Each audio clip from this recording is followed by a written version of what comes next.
அடிச்சிடு. என்ன பாம்பு தெரியல. இல்ல அட்றா, நல்ல பாம்பா என்னவோ அடி கொட்டிடலாம். அடி.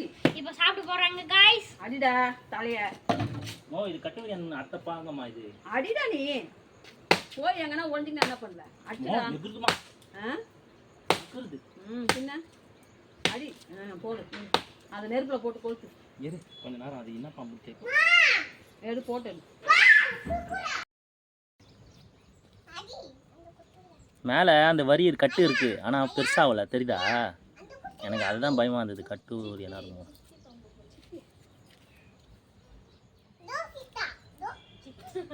தண்ணி பாம்பாமா? தண்ணி அடியுது பாரு. இல்லைம்மா தண்ணி இல்லம்மா, அது எவ்வளோ வெள்ளையா இருக்காது, மஞ்சளா தான் இருக்கும். நான் நினச்சா அதே தான் போல இருக்கு ஃபர்ஸ்ட் பார்த்தேன். இது வேற முட்டைக்குது பாரு வயிற்றுல. அவ்வளோதான் சைஸ் போல இதுக்கு. இது விஷப்பாம்பு தான். விஷப்பாம்பு தான் இல்லையா? விஷப்பாம்பு தான் இருக்கும். விஷப்பாம்பு தான். எந்த மாதிரி பாம்பு எல்லாம் இது? ஐயோ மினு மினுக்குது உடம்பு. அதான் கட்டு கட்டா.